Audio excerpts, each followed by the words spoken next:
CVSP 205, best day to you, and welcome to the second lecture in your program, the first Odyssey lecture. Last week, I hope you had time to read and enjoy and interpret the Gilgamesh epic, the Sumerian Akkadian epic.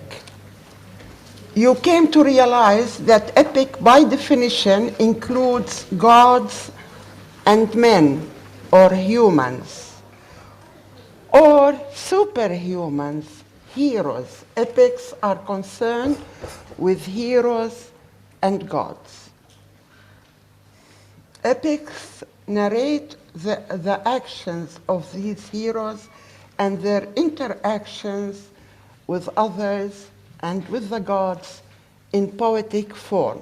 By definition, an epic is a long poem. This week and next week, we are lucky to enjoy and interpret another great poem or epic, namely Homer's Odyssey, the epic of the hero Odysseus, who participated in the long 10-year Trojan War, which our same poet Homer narrated in his Iliad. Odysseus is on his last journey back to his homeland, to Ithaca, his country, after spending 9 long years wandering around many countries, experiencing both hardships and misery as well as happiness and wealth. But more important, Odysseus was gaining knowledge and experience, growing self-understanding and awareness of our human existence.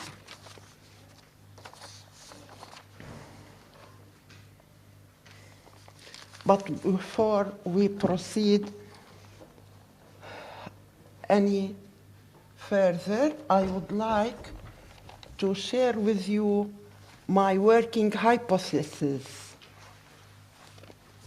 This is under introduction, my working hypothesis or basic assumptions. Number one, assumption number one is, will someone tell me what is my assumption number one? Poets are the interpreters of the gods. See how important the role and function of poet is. Later on, as you read your Odyssey, you will see that the poet singer would tell you about the role in Homer's own words. So poets are the interpreters of the gods. Also, this means there is a divine connection between what the poet says and what we believe is our true religion as ancient Greeks or Hellenes. Assumption number two, art is the true interpreter. Of course, art would include poets as well. And this is how Goethe terms it. Art is the true interpreter. If we talk about art, we are trying to interpret the interpreter, but even so, we profit greatly thereby. So as you see, we are a second-hand interpreter. We are trying to interpret the interpreter. The poet has been inspired. He gained knowledge from the gods. He interprets what the gods say, exactly like the prophet Tiresias, whom you will meet in 2 weeks to come when you read the Oedipus tragedy. So the poet is put on the same pedestal like the prophet. And a modern quotation now from a contemporary, our own Diane Ackerman, she says, art is powerful. or was powerful. It could transform matter, it could bend time, and it could escape death. See the power of art? And certainly the Gilgamesh and the Odyssey, both epics have escaped death. They have immortalized the heroes. Gilgamesh, who could not live forever, is still living forever, even though in the epic only. But the epic is so much alive. Reread it and see how alive our Gilgamesh is. Assumption number 2, the Odyssey is such a work of art. It is a symbol of human experience. Odysseus has become a paradigm meaning an archetypical figure or a symbol for the breakthrough of the explorative mind. Hence, I chose the title Odysseus, the explorative mind. And make sure you underline godlike, because basically many of the heroes have a divine origin. This Odysseus is human, nothing but human. When you read his genealogy, you will discover he doesn't relate to a goddess as a divine mother or a god as a father, like many of the other heroes. Like Gilgamesh, for example, who was 2/3 god, even though Gilgamesh comes from our area. He is a Sumerian king, yet he has a divine origin. Assumption number 3 pertains to the translations. Now,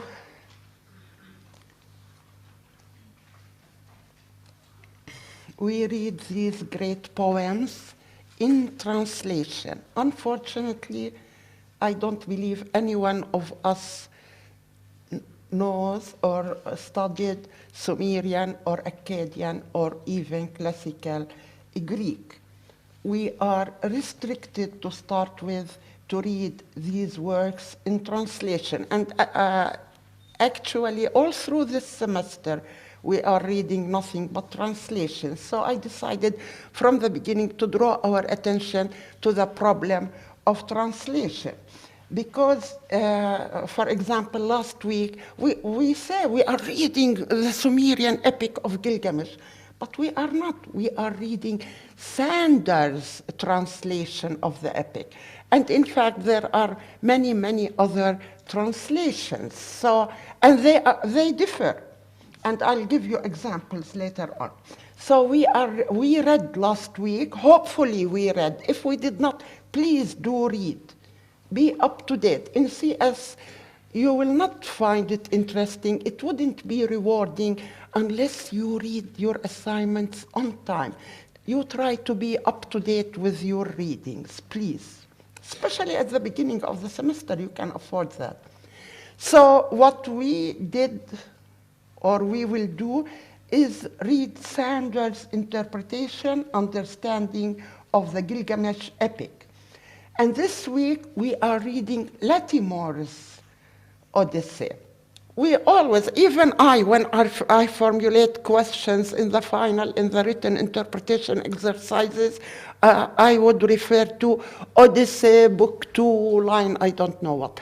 But actually, I'm referring to Latimore's translation, not to the Odyssey itself, not to Homer.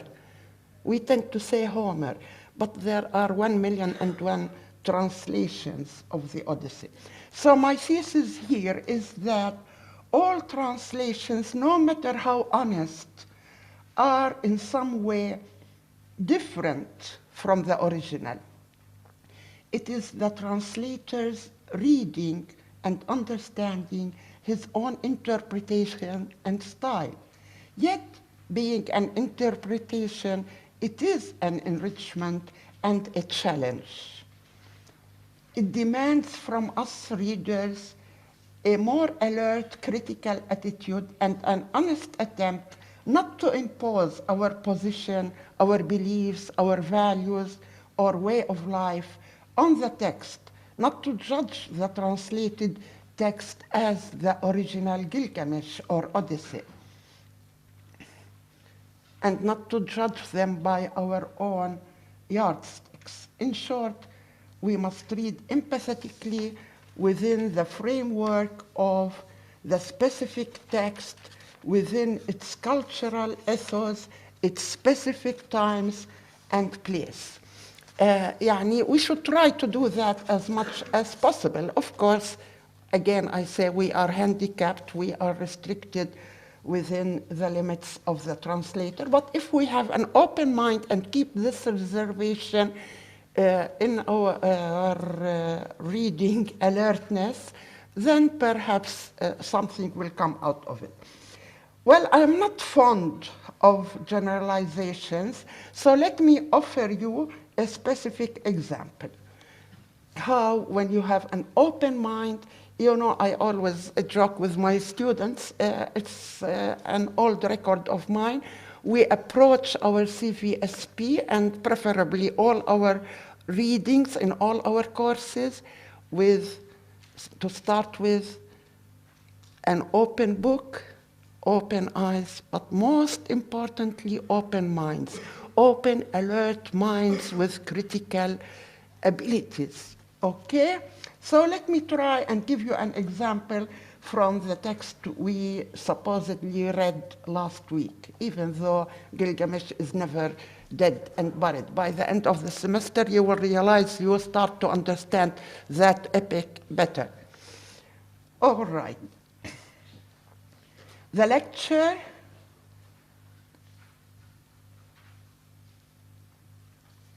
mentioned the woman as Shamhat or Samhat. By the way,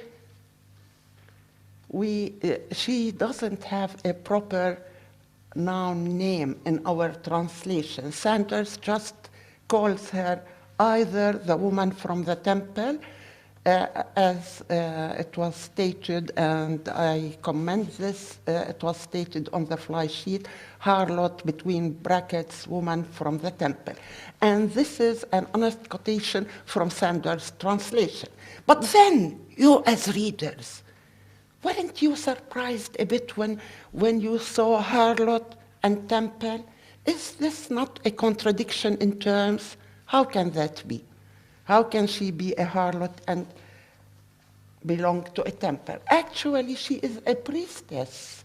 In these very well-organized Sumerian Akkadian temples, we had even 3 classes or categories of priestesses. And Shamhat, whose name doesn't appear in our text, but this is her name, Samhat, Shamhat, Shamhat, she belongs to the Harimto. And I am not the first one to discover this, even though when I discovered it, I hadn't read it anywhere. But then I started researching, and I discovered that many, many other and modern translations, because Sanders is a 1960 first published a translation. Now we have translations in the 90s and in the 2004 to 2008, and they refer to her, they are puzzled. They don't know how to solve this contradiction. So either they say the priestess, or they even use the original term, Harimto Shamhat, or Harimto Samhat. Harimto, this is the term. And for me, for my reading, and knowing that Akkadian comes from the same root like Arabic, I relate with the term harim, haram, hurma, al-Masjid al-Haram. So I believe harlot is out of place completely. But again, we were told last time when we had the whole CVSP introduced that this is in the nature of things. Great texts are open. They are alive. Even the Quran itself, Ali bin Abi Talib told us, he taught us that Al-Qur'anu, remind me, Al-Qur'anu what? القرآن حمال أوجه. شو يعني حمال أوجه؟ It means it has many possibilities for different understandings, different interpretations. Later on in the semester, we will be reading Ibn Rushd, and he will tell us how great the Quran is addressing the different categories of people in different ways, and it's up to you, educated intellectuals, scholars, to be able to find interpretations, to understand metaphorically. Now, we don't want to understand metaphorically, but in this particular case of the harlot and the temple, but we want to question how, on what basis she is termed as a harlot. Is it only because she educated our friend Enkidu and she brought him out of the animal, between so many inverted commas, because it may not be animal, it may be our basic human condition. We start there, we all start there, and then we develop. Anyway, she brought him out of the field, of the jungle, of the wilderness, call it what you like, into civilization, into the polis, into the city, into Uruk, into the company of royalty. Now, this education is worthless? I don't know. I leave it to you. So, to go back to what I wrote,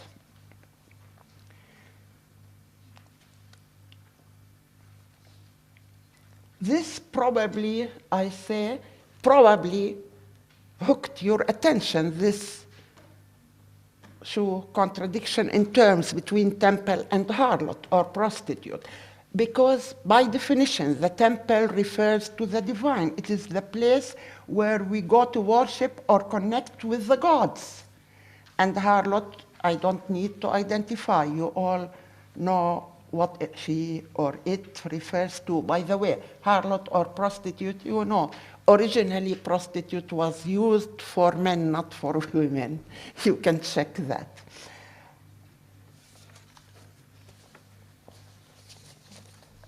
So, uncareful reading would prejudice our understanding if we accept and impose the translators and the translator's interpretation and perhaps label the ancient culture as some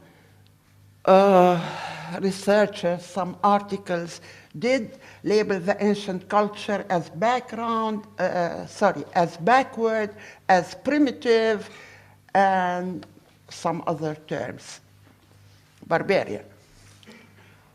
Now, trying to discover empathetically, to discover answers, other possibilities, you may consult the net. But only, I want you to consult the book, but it's useless. You are all used to press a button. But read, even when you press a button, do read. So please, please, please don't go to the net except after you read the text. First the text, then the net. Once you consult the net, you will discover that in our modern understanding, there are many, many articles about divine sex or sacred sex, and not only in the Sumerian, Akkadian, or Phoenician culture, or Greek or Roman, but also other, like Indian, like Japanese, many other cultures. The role and function of sex is celebrated as bringing us closer to the divine. You may accept this, you may reject it, but you have to understand it, and you have to see the basis of Shamhat's role and function for humanizing, or in being so successful in humanizing our Enkidu.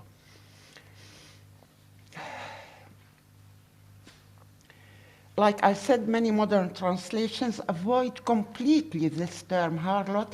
Instead, they use the original harimtu, and they write harimtu Shamhat or Samhat. Now, the question, are there similar examples in the Odyssey? What about Calypso? I know, I understand you haven't started reading the Odyssey, but some of you should be prepared for tomorrow's discussion.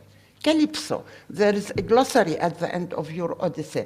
If you are using mimeographed selections, please photocopy the glossary. Then you will open Calypso, you will find the reference, you will know who she is. Now, Calypso is a goddess.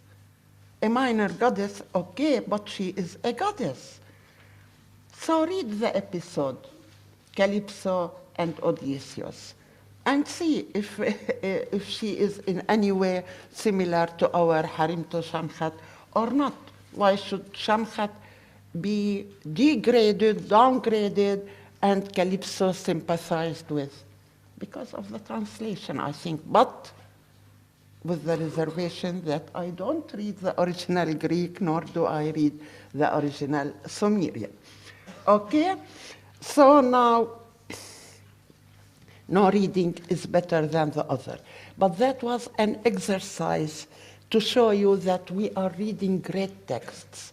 And no matter which text we are reading, whether it is the Epic of Gilgamesh, the Odyssey, or the Iliad, no matter what we read, more important than what we read is terribly important. These are great texts that passed the test of time. They are alive, they are immortal.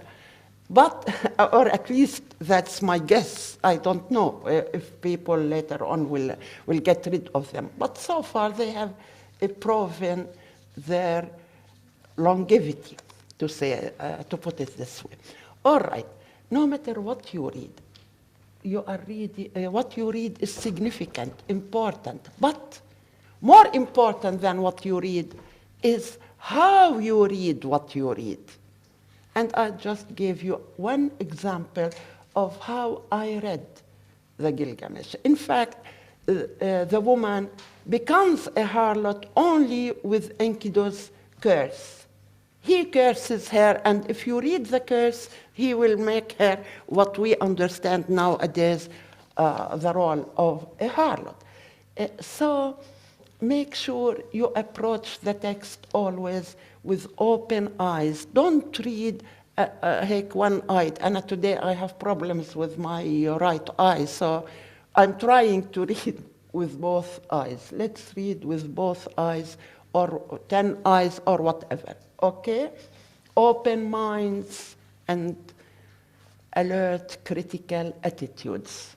No prejudices, no imposing our criteria on the text. Where are we now? Well, I put there on your fly sheet the example of Calypso. Of course, the example of Helen, the example of Aphrodite herself.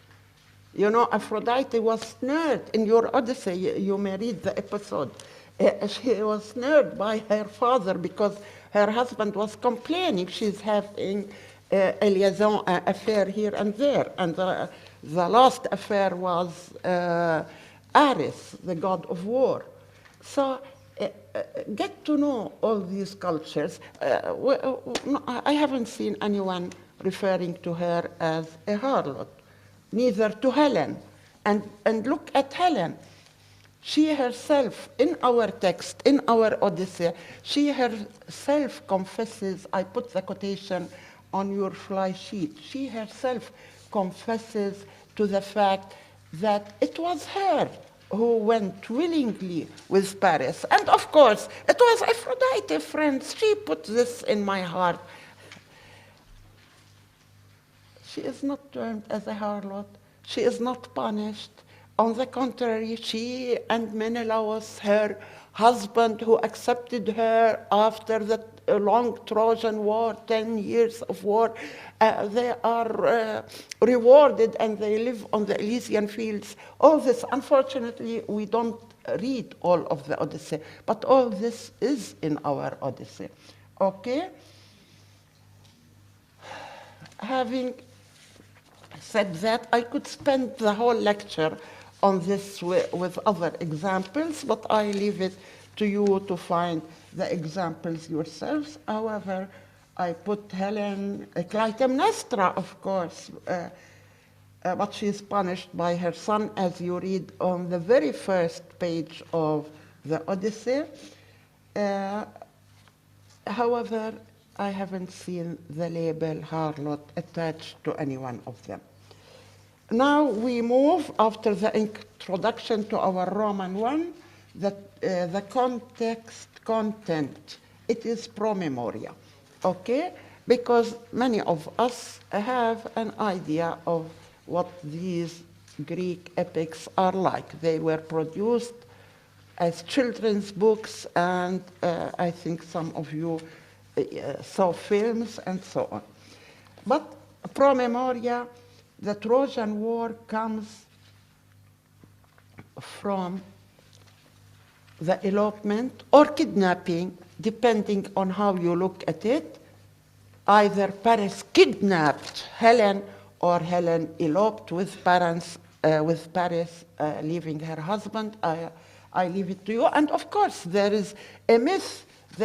Always there is the divine that Paris is rewarded with the most beautiful woman in the world, namely Helen, Zeus' own daughter. But Helen herself testifies to the fact that she went willingly, as the quotation at the end of page 1 reads, okay? Or on page 2, I don't know where it is in your,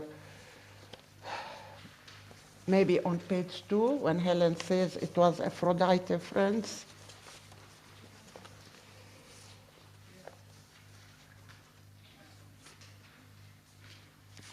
Okay, the Trojan War, the goddess for the Trojan War, the stimulus for the Trojan War, we are told, is Helen's kidnapping or elopement, like I said. And so the goddess governing that epic is love and war, is Aphrodite. And Aphrodite is the goddess of love and war. The Trojan War, it all started with Helen leaving Menelaus, her husband, and joining Paris, moving with him to Troy or Ilion, hence the Iliad.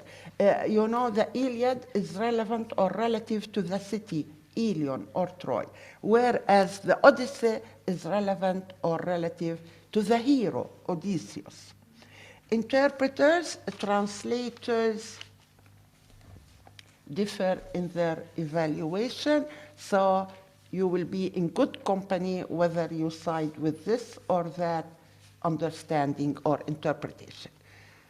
Now, to conclude, it is true that we read primary texts. We pride ourselves in CVSP. We don't read secondary texts. We read primary texts, but unfortunately, we do not read them in their original language, and this is a handicap. We rely on translations, which opens a wider scope for our prejudices that we need to overcome, and to read empathetically, to try as much as possible to immerse ourselves within the culture itself.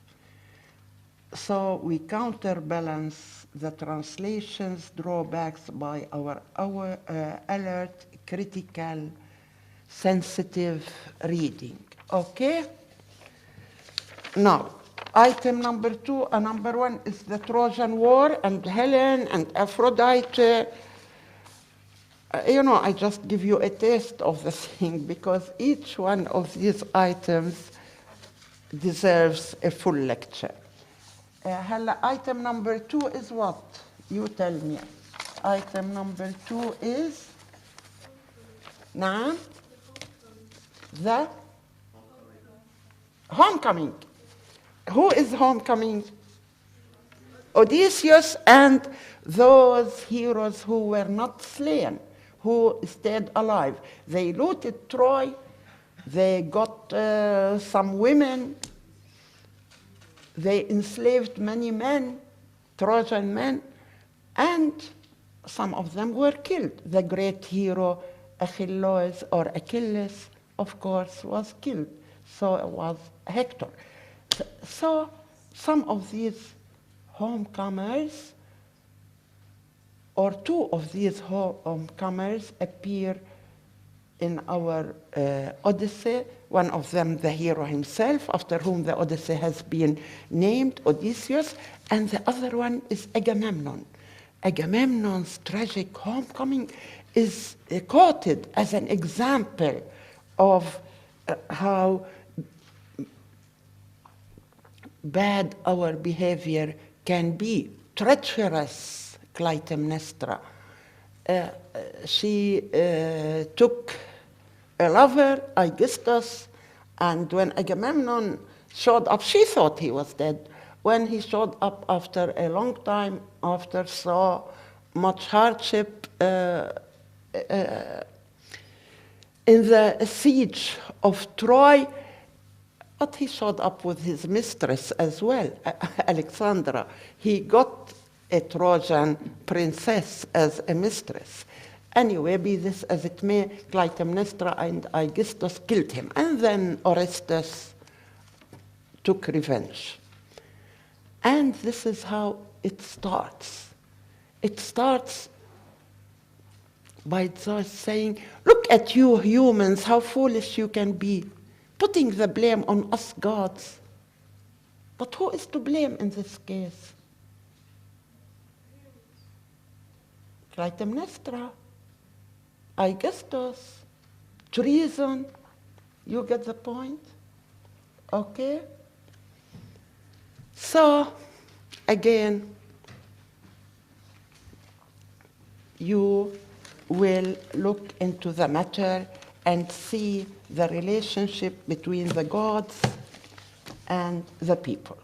Now, I would like the fly sheets, عندنا واحدة homecoming وواحدة what is the item that follows the homecoming? نعم.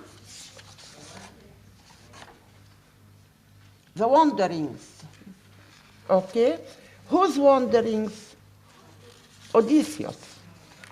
All right.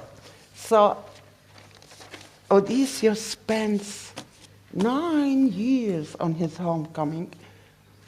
Agamemnon has reached home and was killed, assassinated, murdered, you name it. And Odysseus is still moving from some place to another.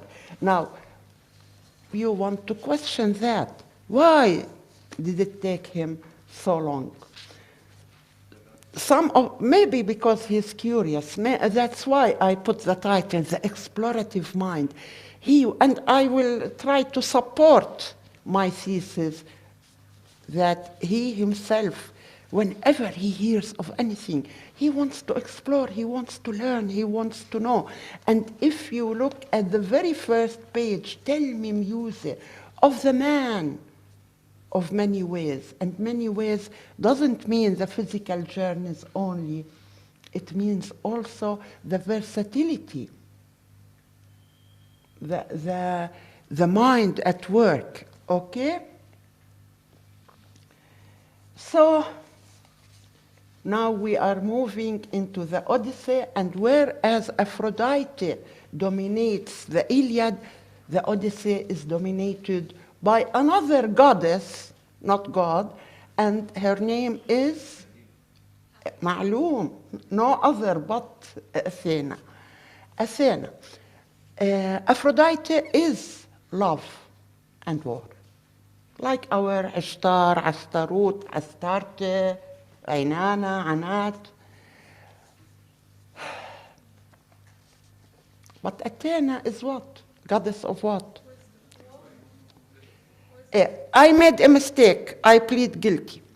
She is not goddess of wisdom. Like Aphrodite is not goddess of love. You see, when you say goddess of love, as if there is love on the one hand and goddess on the other. Whereas my reading, my analysis would try to show you that love itself, this great psychic energy, that dominates us, that we are possessed, we are obsessed by love to the extent of getting mad at some of us. So what do we do? How do we understand this great quality, psychic reality, love? We externalize. It is an interior quality or energy. We externalize, we blow up into a divinity. Okay? So the gods and the goddesses, where do they come from? Either they are physical phenomena, like the sun, the moon. For example, in our Gilgamesh, the sun is Shamash. Shamash is the sun. He is not the god of the sun. He is the sun. We are really taken by the sun and its great power. Even Plato later in the semester would tell you that the highest in the physical world is the sun. It is the source of light and life. All life is generated because of the sun, of light. So, looking at the sun, we ask the question, who is this great power? Natural phenomenon, one, the sun. And then we decide it's a he or a she. Yani, we humanize the natural phenomena. We humanize our internal psychic realities or energies, like anger, like mind. Athena is mind. And by the way, if you have the time, and I hope you will, search for, my students, this is a homework for you, my section. Search for the birth of Athena. Her birth.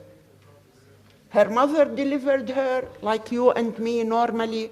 And I'm not good, I confess, I'm not good to bring it to you. But you are geniuses with the buttons. So get an image of Athena's birth, but not a modern one, classical one, how the ancient Hellenes or Greeks visualized this miraculous, I would say, miraculous birth. We have many miraculous births, but I like this one most of all. All right, where are we now? Since I leave my papers because I don't see neither with the light on or the light off. Anyway, I believe we are in the homecoming, but we've done some of it, and we are the gods. We have reached the divine, okay?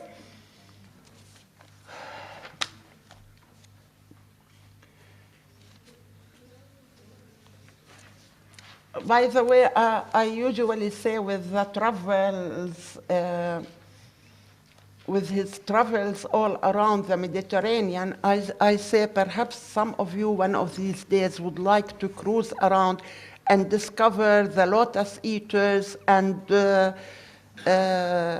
Calypso's island and cave where he says he was trapped. I've seen such a cave, but there are others. The Malta people, in Malta, they take you and tell you this is Calypso's cave. Who knows? Since there's no engraven, we cannot tell. For the purpose of this lecture, we can safely exclude the questions about who these gods are and where did they come from, because they could be originally Greek or Mediterranean. Much research says Aphrodite is no other than our Ishtar or Astarte, and of course, you will find places, you will find the same myth about Adonis and Astarte belonging to the Greeks as Adonis and Aphrodite. And since we came first on the scene of civilization, They borrowed from us. But be this as it may, it is a question for archaeologists, classicists, for deeper research than our introductory course in CS. So let's merely remind ourselves of the basic fact that there existed before Homer gods in the belief both of the Mediterranean population and of the invading Achaean or Hellenic Greek tribes. Okay? We have to know that gods existed before our today's religions and before Homer's days. So Homer had to select, and like Herodotus says, Homer, gave Homer and Hesiod, two great contemporary poets, they gave the gods their epithets. Actually, ancient Greeks read the Odyssey for values and for religion, for religious matters, because Homer specified the genealogy of the gods for them. Okay?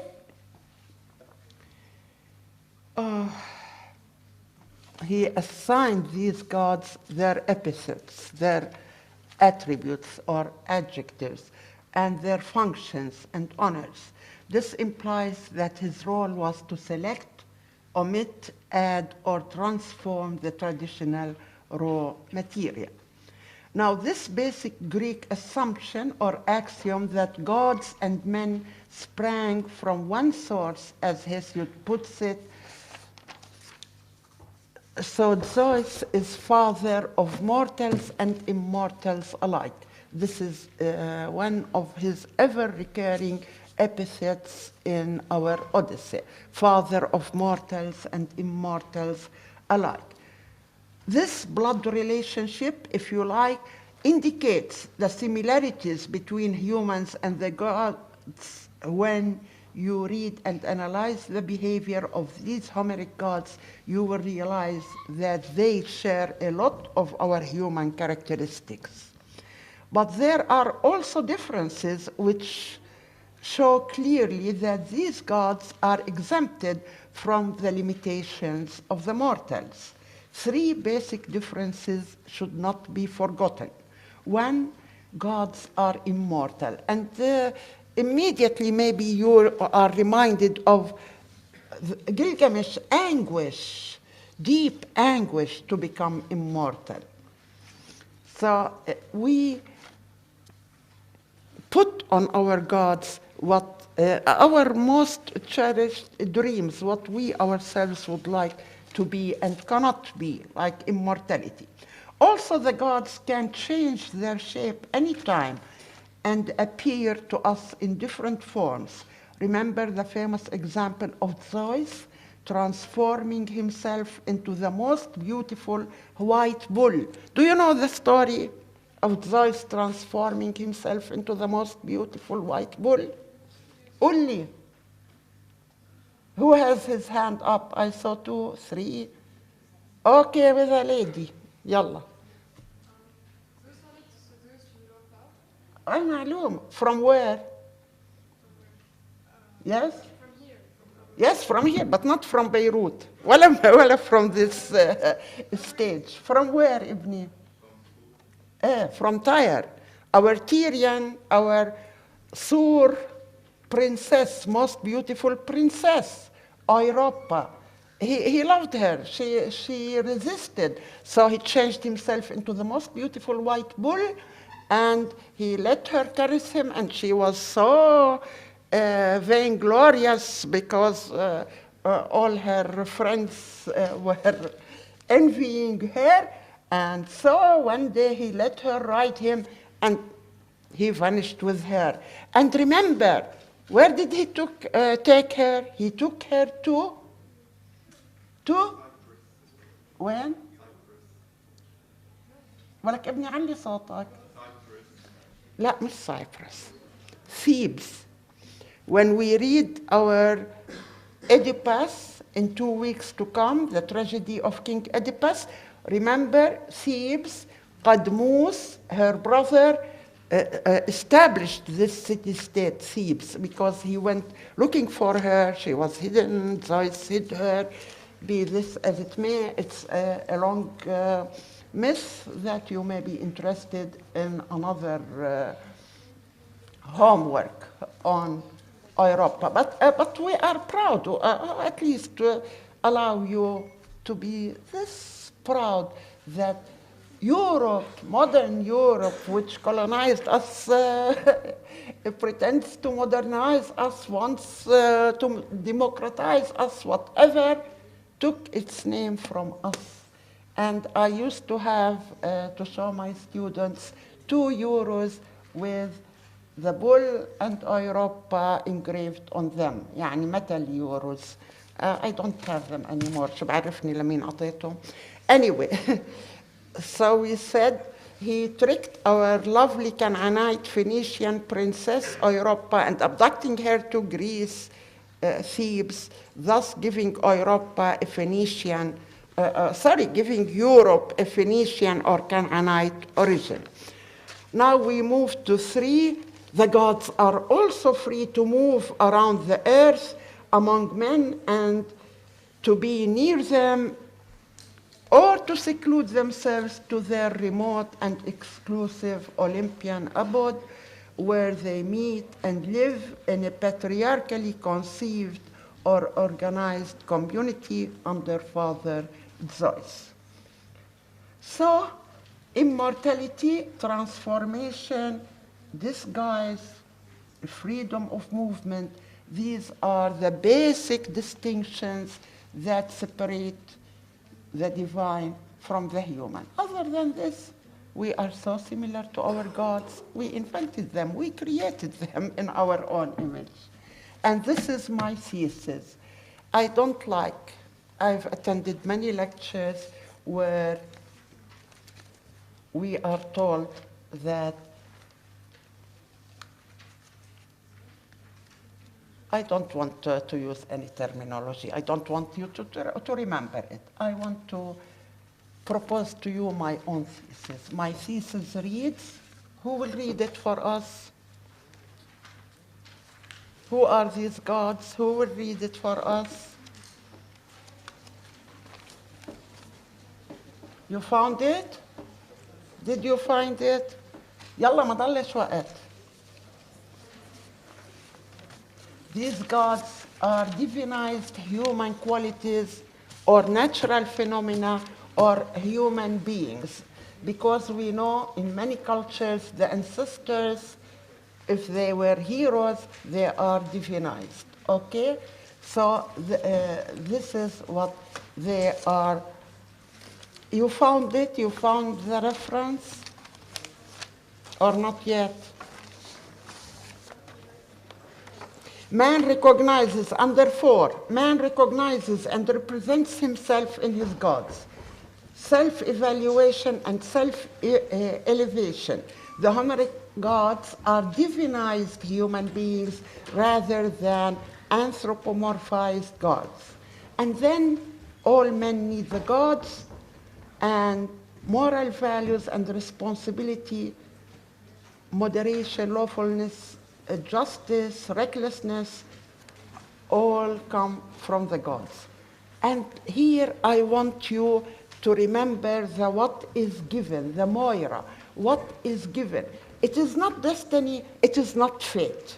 Even Latimer, who is an excellent translator, sometimes uses fate and destiny. Moira is another concept. What is given? Our share. The Arab translators of classical period, the very first translators, they were better than we are. They used the term haz or nasib, not qadar or qada, okay? And then, I have 3, I will not go through Odysseus and his name, his epithets. I've put them on your fly sheet, and you can find other quotations as good as, if not better than the ones I put. But I want to move to the conclusion. I still have 5 minutes. First conclusion is Tiresias' prophecy, which says, okay, if you need to move, we want to share my conclusion. I have 3 conclusions. One refers to his personality. He wants to know. Everybody is moving? ابني طيب بس the lecture still has 5 minutes. إلا ربع. الليكتشر تخلص على إلا 10. ما أنا ربطت الساعة هلأ ما دق بعد. على كل حال, be this as it may, you have my conclusion, you have my quotations, and best of luck to you. I hope you enjoy the reading, okay? This is what you want, this is what you want.